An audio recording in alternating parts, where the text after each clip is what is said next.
Very good morning sir, thank you sir. तो दोस्तों कि हमारे पास में एमएसटी ब्लॉकचेन को समझने के लिए मेन टॉपिक कौन कौन से हैं, क्या हैं, इसको समझने के लिए हमारे पास में दो चीजें हैं। इन दोनों को समझने समझने की जरूरत है।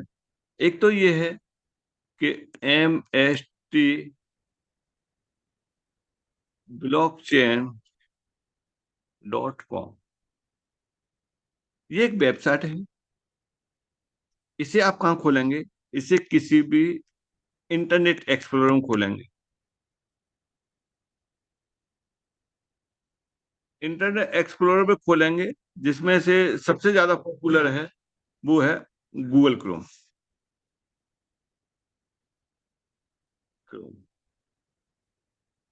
तो ये रहा है, एक तो ये वाली वेबसाइट रही कि आप इस वेबसाइट का विजिट करेंगे, जैसे कि रात वाले सेशन में मैंने इसका जो है आपको ऑपरेट करके बताया था कि किस तरीके से करेंगे। दूसरा है ब्लॉकचेन से संबंधित जानकारी लेने के लिए आप MST scan.com पे जाएंगे। यहाँ से क्या कर सकते हैं? यहाँ से आप MST ब्लॉकचेन के बारे में MST ब्लॉकचेन के बारे में आप देख सकते हैं।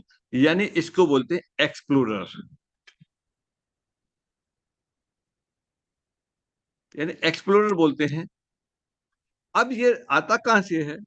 जो हमारी जो ब्लॉकचेन होती है, उस ब्लॉकचेन के डाटा को डिस्प्ले करता है। वो कहाँ होता है डिस्प्ले? यहाँ होता है। यानी हर ब्लॉकचेन का एक एक्सप्लोरर होता है। उस जगह पे ब्लॉकचेन के डाटा को डिस्प्ले करने वाली एक वेबसाइट होती है। उस वेबसाइट के माध्यम से होता है। तो MST ब्लॉकचेन के डाटा को एक्सप्लोर करने के लिए आपका MST scan.com है। BSC के लिए BSC scan.com है। इस पे आप देख पाएंगे। ये भी क्या है? ये भी एक वेबसाइट है। इस वेबसाइट पर डाटा को लेते हैं और ये रिफ्लेक्ट करता है। ये सेंट्रलाइज है। फिर समझिए, सेंट्रलाइज का तो मतलब आप समझ गए होंगे। सेंट्रलाइज का मतलब है कि इस पर जो भी हम ऑप्शन दे देंगे, उस ऑप्शन के अनुसार ये दिखना शुरू हो जाएगा।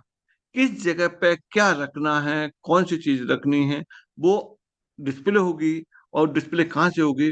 वो होगी हमारे वेबसाइट के सर्वर, वो सॉरी सॉरी इसके से ब्लॉकचेन के डाटा से। ब्लॉकचेन के डाटा को आप देख पाएंगे, यहाँ देख पाएंगे। लोग कहेंगे कि ऐसा वेबसाइट कहाँ है, किस तरीके से है? तो देखिए, हर चीज में हम एक्सपर्ट नहीं हो सकते। कैसे नहीं हो सकते? ये चीज समझने की जरूरत है। बहुत सारे लोग समझते हैं कि 4 दिन में हम हिप्नोसिस सीख ही नहीं सकते और मैं आप सबको बताता हूं कि आप 4 दिन में सकते आपको वीलुकअप फॉर्मूला आता है? अब तक नहीं आता और ना ही आपने इसको सीखा हुआ है। दोस्तों, यूं गर्मा गर्म चाय सकते कैसे नहीं हो सकते? ये चीज समझने की जरूरत है। अब डॉक्टरी के लिए देखिए, मैं कोशिश करता हूँ आपको आप तक अपनी बात पहुंचाने के लिए एग्जाम्पल के माध्यम से। और मैं समझ पा रहा हूँ कि एग्जाम्पल के माध्यम से जितने हम आसानी से समझ जाते हैं, तो वो हमारे लिए आसान रहता है। अब इसको समझने के लिए आप ये मान के चलिए कि हम एक्सपर्ट क्यों नहीं है। यानी प्राइमरी, जूनियर, ये जो पढ़ाई होती है वो कॉमन पढ़ाई होती है। फिर हायर सेकेंडरी होता है, यहाँ से हल्का सा चेंजिंग हो जाता है। इससे भी ज्यादा चेंजिंग होती है, वो होती है सीनरी सेकेंडरी में। सीनरी सेकेंडरी में इससे भी ज्यादा चेंजिंग होती है। और उससे ज्यादा चेंजिंग होती है, वो होती है ग्रेजुएशन में। और इससे भी ज्यादा चेंजिंग होती है, वो कहाँ पर होती है? ग्रेजुएशन के बाद में, पोस्ट ग्रेजुएशन में, PG में। और इससे भी ज्यादा चेंजिंग होती है, वो आगे के क्लासों में होती है। देखिए, यहाँ जो पढ़ाई होती है वो लगभग 90% कॉमन होती है। यहाँ से अलग अलग हो जाती है। अलग अलग किस तरीके से हो जाती है? कोई आर्ट साइड में जाता है, कोई साइंस साइड में जाता है, कोई कॉमर्स में जाता है। उसके बाद में फिर यहाँ और सब्जेक्ट कम हो जाते हैं, लेकिन उन सब्जेक्टों की स्टडी बढ़ जाती है। और PG में जाते हैं, तो PG में आपकी सिंगल सब्जेक्ट रह जाती है।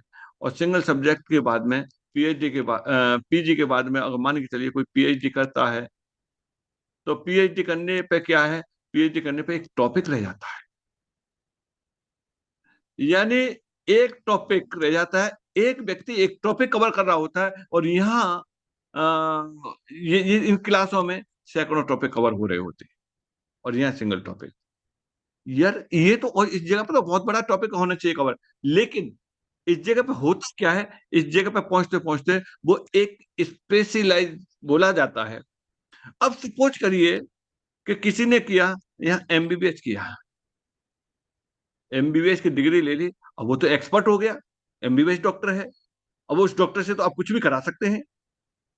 लेकिन फिर भी हर एमबीबीएस डॉक्टर हर काम नहीं कर सकता है, यानी हड्डी रोग विशेषज्ञ वो हड्डी रोग देखेगा, पेट रोग विशेषज्ञ वो पेट रोग को देखेगा, और जो अब चर्म रोग है वो चर्म रोग है, और इस तरीके से अलग अलग अलग अलग देखेंगे।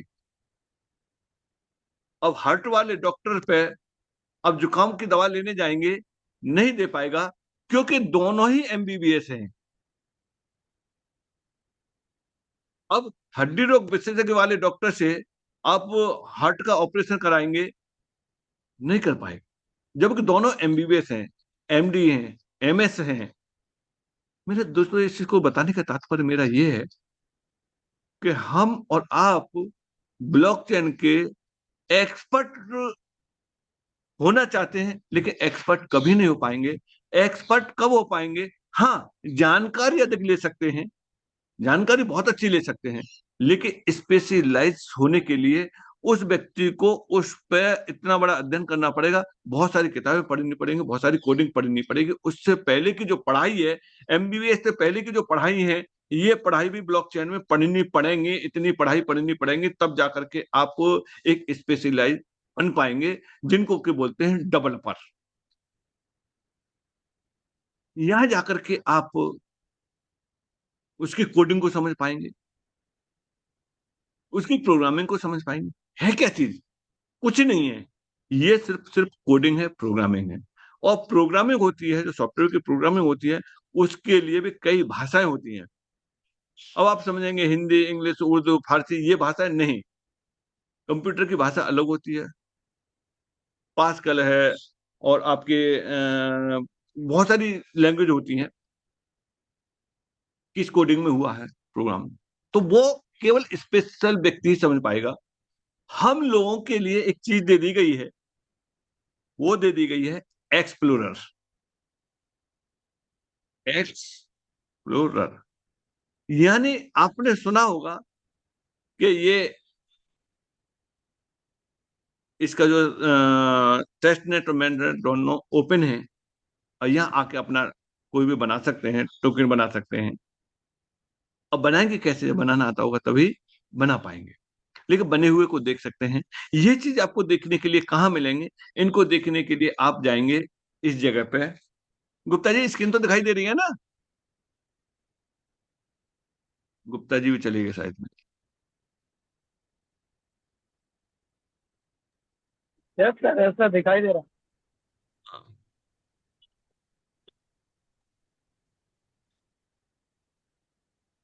तो ये जो दिख रहा है ना, મને વેગ્યો प्यार शादीशुदा से उनकी बेटी भी एक छोटी सी। तो ये जो दिख रहा है ना, ये सेंट्रलाइज है। अब फिर वही वाली बात आएगी कि पूरी जानकारी नहीं ले, आधी अधूरी जानकारी से क्या हो जाता है, अरे साहब एमएसटी ब्लॉकचेन तो सेंट्रलाइज है। मेरे दोस्तों, बीएससी स्कैन जब आप सर्च करेंगे, ये भी सेंट्रलाइज है। यानी ये सेंट्रलाइज न हो तो इनमें चेंजिंग नहीं आए। आप देख पा रहे होंगे कि इनमें बहुत सारी जो चेंजिंग आती रहती हैं, वो सेंट्रलाइज की बदौलत ही आती है। डिसेंट्रलाइज में एक बार जो कोई कोड अगर फीड हो गया, तो वो डिसेंट्रलाइज हो जाता है। आपका कैलकुलेटर है, वो डिसेंट्रलाइज है, यानी उस कैलकुलेटर की एक बार प्रोग्रामिंग सेट हो गई तो उसमें कोई कुछ नहीं कर सकता है। अगर उसकी प्रोग्रामिंग गलत हो गई, 2 2 5 बता रहा है, आप कितनी बार निकालो वो 5 ही बताएगा, अगर उसका प्रोग्राम गलत बन गया तो। लेकिन अगर एक बार प्रोग्राम सही बन गया तो उसके बाद में वो रिजल्ट वही देगा। इसीलिए इसीलिए देखा होगा, एक टेस्ट नेट होता है, एक मेन नेट होता है। टेस्ट नेट में क्या है कि बार बार किसी प्रोग्राम को हम रन कराते हैं, बार बार रन कराते हैं, और जब जितनी बार रन कराते हैं होता क्या है कि उतनी बार में ये देखते हैं कि कोई एरर तो नहीं है। जब सब कुछ पूरा कंप्लीट हो जाता है, उसके बाद उसको कहाँ ले जाते हैं, उसके बाद उसको ले जाते हैं मेन नेट पर। अब एक बार मेन नेट पर चढ़ने के बाद में फिर उसमें कुछ भी नहीं हो सकता है। और इसीलिए कहते हैं कि ब्लॉकचेन पे दर्ज किए हुए डाटा में कभी भी कोई भी एडिटिंग या कोई भी चेंजिंग नहीं की जा सकती है। तो ये रहता है। तो दोस्तों, आज के लिए आप लोगों के साथ में ये हमारी एक वार्तालाप रही है। कल से टेबल ऑफ कंटेंट्स मिल जाएंगे, टॉपिक मिल जाएंगे, सुबह के लिए भी, रात के लिए भी। तो उनके अनुसार हम अगले सेशन को यहाँ से क्लियर करेंगे। तो अब आगे से आप लोगों को बहुत अच्छा लगेगा, और इसलिए आप अपने कम्युनिटी के लिए भी रेडी रखिए, अपनी कम्युनिटी को ट्रेंड कराने के लिए, क्योंकि अब बहुत बढ़िया तरीके से ये प्रॉपर तरीके से आप लोगों के लिए मिलेगी। मैंने पहले ही बताया था, उसी बात से शुरुआत की थी, कौन कंडक्ट करेगा, कौन करेगा, किस तरीके से करेगा, कौन से टॉपिक रहेंगे, कवर होंगे, उससे आपका पूरा का पूरा माइंडसेट रहेगा। तो दोस्तों, आज के लिए बस इतना ही है। हम यही आपसे आज के लिए विदा लेते हैं, और कल के कंटेंट्स आपको ग्रुप में मिल जाएंगे कि कौन कौन से कंटेंट्स रहेंगे, तो उसके अनुसार जो चलेंगे। तो थैंक यू दोस्तों। गुप्ता जी। यस सर, बहुत बढ़िया सर। आज का सेशन बहुत ही नॉलेजफुल रहा सर। साथियों, इसीलिए कहा जाता है कि हमेशा टेक्निकल सेशन जब होता है उसको ध्यान से सुने और ध्यान से देखें, और कोशिश करें कि उसको मीटिंग के बाद खुद प्रैक्टिस करें।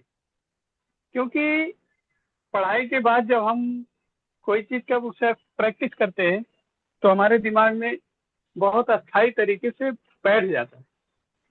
तो हमारे महागुरु राकेश शेखावत सर जिस तरह से हमें और आपको सिखाते हैं, इनका पर्पज यही रहता है कि हम उसको अच्छी तरह से सीख जाए, और एकदम नॉर्मल तरीके से बताते हैं कि हर एक नॉर्मल व्यक्ति भी आसानी से सीख जाता है। तो बहुत बढ़िया सर, आज आपका बताने का तरीका लोगों को पसंद आ रहा है, और लोग चाहते भी हैं कि इसी तरह का सेशन आगे होना चाहिए। तो बहुत बढ़िया लगा सर, बहुत बहुत धन्यवाद। Thank you Gupta ji. और बस ये है कि आज बात करते हैं, और आपको कल का सेशन प्रॉपर तरीके से रहेगा। चलिए, तब तक के लिए आप लोगों से विदा लेते हैं।